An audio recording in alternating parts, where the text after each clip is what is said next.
Ao ousar desafiar o desconhecido comigo, ela se tornou minha primeira amiga. Nós passamos tediosas horas aprendendo tutinês. Votu, setu, metu, entum, tentum, deutu? Como todas as outras crianças falavam a língua do P, nós éramos superiores, porque tutinês era mais difícil de falar e ainda mais difícil de entender. Finalmente, comecei a entender de que as garotas tanto riam. Luíse falava algumas frases para mim no inteligível tutinês e ria. Naturalmente, eu ria também. Gargalhava sem entender nada. Acho que ela mesma não entendia metade do que estava dizendo. Mas as garotas têm de rir, afinal, e depois de ter me tornado mulher 3 anos antes, eu estava prestes a me tornar uma garota.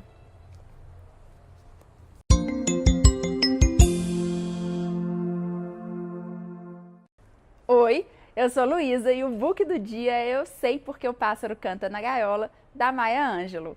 É o livro de setembro da Tag Experiências Literárias, que, se você não sabe o que é, um clube de assinatura de livros. Você assina e todo mês a Tag te envia um livro surpresa que foi escolhido por um curador, que esse mês foi a Conceição Evaristo.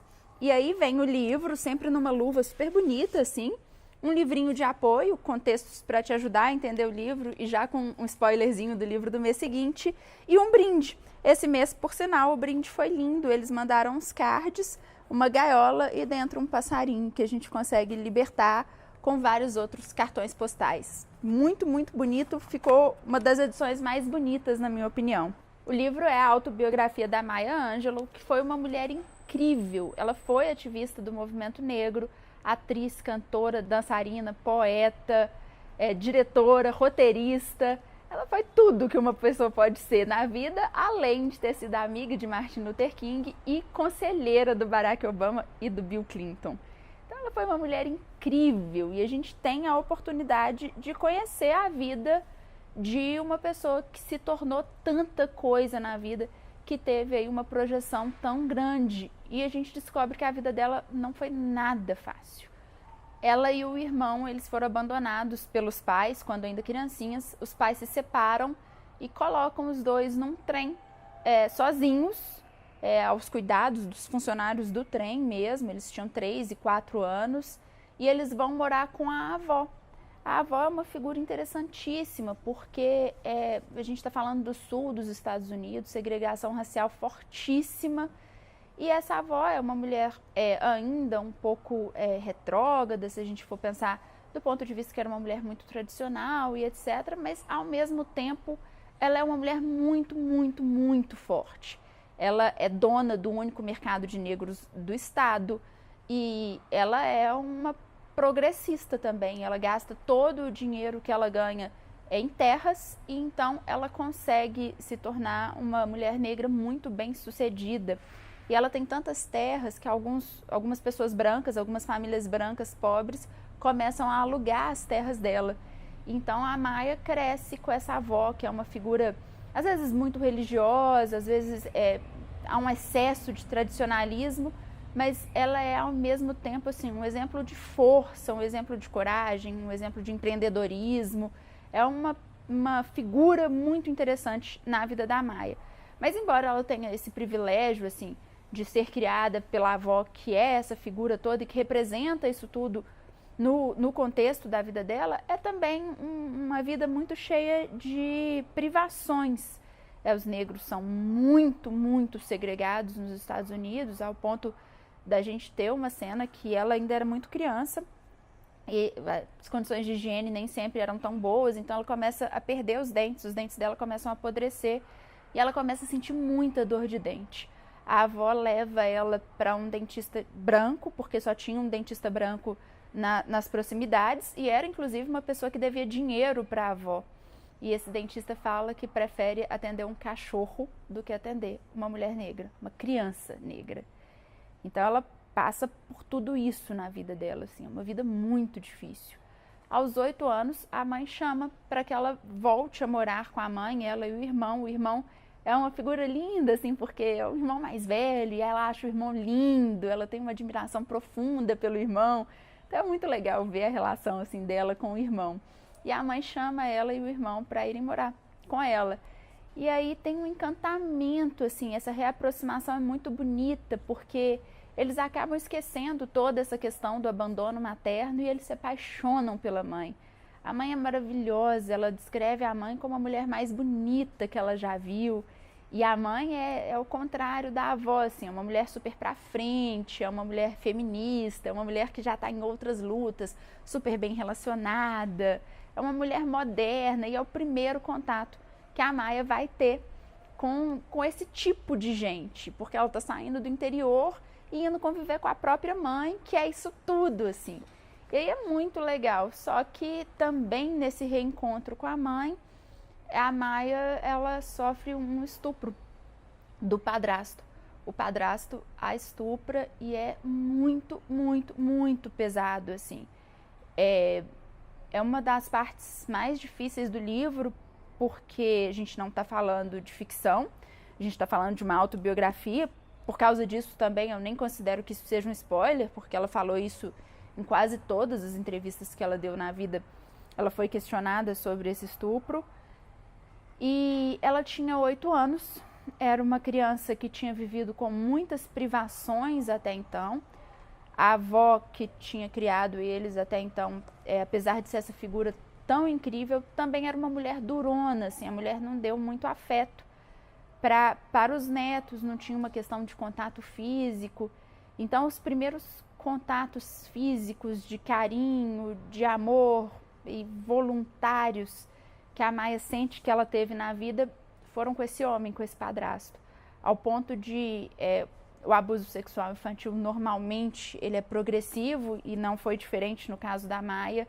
Ele começa com pequenos abusos até que ele chega ao coito em si, isso demora um tempo, e nesses pequenos abusos aí ela se sente muito amada. Ela gosta realmente do que acontece, primeiro porque ela não entende como um abuso e depois porque ela sente muito carinho desse homem por ela. Ela vê isso como demonstrações de amor. Até que ele realmente a estupra, falando aí no linguajar popular, chamando o estupro só do ato sexual em si. E quando isso acontece, ela machuca muito, porque é uma menina de 8 anos. Ela fica muito machucada, muito, muito, muito machucada, ao ponto de passar a ter febre. Ela fica realmente doente por causa do estupro, mas ele fala com ela que se ela contasse para alguém, ele mataria o irmão dela, que é a pessoa que ela mais ama na vida. Então ela decide não contar para ninguém. Só que esse estupro causou reações físicas nela muito severas e por causa disso a mãe acaba descobrindo quando vai dar banho nela um dia, enfim, acaba vendo ali, não tem como ela esconder mais e ela conta o que aconteceu com ela. Quando isso acontece, então o padrasto vai a julgamento e o julgamento também é terrível, assim, a forma como ela é exposta nesse julgamento, a forma como os advogados às vezes expõem ela a determinadas perguntas. É uma criança de 8 anos e ela diz que ela mente no julgamento. Ela mente porque ela não tem coragem, e isso nem deveria ser relevante, mas ela não tem coragem de assumir que no começo ela gostou, que isso foi prazeroso para ela. E aí ele é preso e pouco tempo depois ele é solto e acaba morrendo. Os homens da cidade, possivelmente até os próprios tios dela, matam ele espancado. E ela passa a viver uma culpa tremenda, assim, porque na lógica dela, de uma menina de 8 anos de idade, ela pensa que ele morreu porque ela mentiu. Logo, ela matou ele. As palavras dela mataram ele. Com isso, ela fica muda por 5 anos. Ela passa 5 anos sem falar uma palavra. Aí a mãe não consegue lidar com tudo isso, enfim, devolve os meninos para a avó.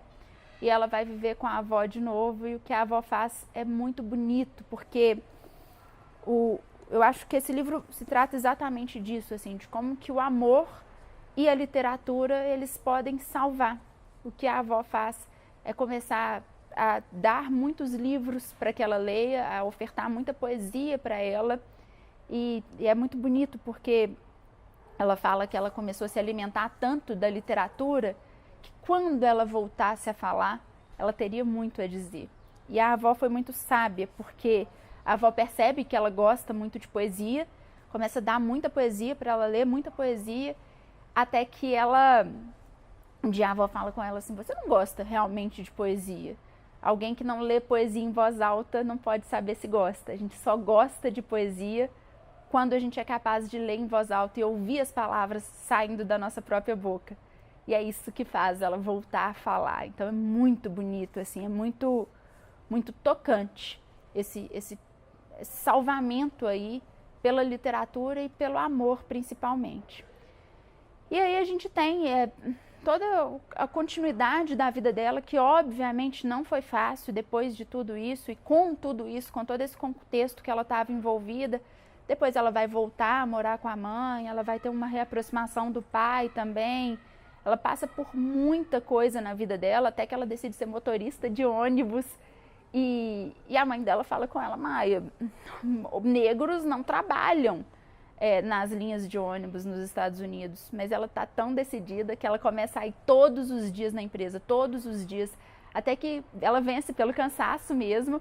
E ela se torna a primeira motorista de ônibus negra de São Francisco. É muito legal. E, aliás, com o currículo que ela inventou, é muito bonito, assim, ver a força dessa mulher e tudo que ela conquistou. O livro termina com a gravidez dela, que também acontece num contexto muito diferente, assim, porque ela decide que ela superou todo esse trauma que ela viveu na infância. Ela já tem aí 18, 19 anos, eu não tenho certeza, e ela ainda não teve nenhuma relação sexual. E ela decide que ela quer ter, e aí ela escolhe um homem bonito para ter relações sexuais e dessa relação acaba ela se engravidando, e aí ela teve o filho, que é o Guy Angelo, e o livro termina aí. Não tem nada sobre o filho, o livro tem continuidade autobiográfica dela, mas esse livro termina aqui. É um dos livros mais bonitos que eu já li, e é incrível saber que isso é uma história real. Me fez ter consciência dos meus próprios privilégios, assim, de quão privilegiada eu sou, e eu acho que esse processo de percepção dos nossos próprios privilégios também é uma porta de entrada para a gente ter empatia com as outras pessoas, para a gente entender que às vezes até as pessoas mais incríveis, como era a Maia, por exemplo, elas estão enfrentando batalhas que são muito duras. Todo mundo tem as suas dores, e é muito importante a gente não desvalorizar a dor do outro, a gente respeitar o lugar de fala do outro, a gente respeitar o sofrimento e tentar ter empatia. O livro é sobre isso, é um livro lindo, é um livro que vale muito a pena ser lido. E se você quiser conhecer mais a história da Maia, mas porventura não possa ler por enquanto, ou não tem acesso ao livro, tem um documentário sobre a vida dela no Netflix, que é também muito legal e vale a pena ser visto. Muito obrigada por assistir até aqui. Se você gostou do vídeo, por favor, curta, se inscreva, compartilhe com seus amigos e principalmente conversa comigo nos comentários aí para eu poder saber o que você achou. Obrigada e até a próxima!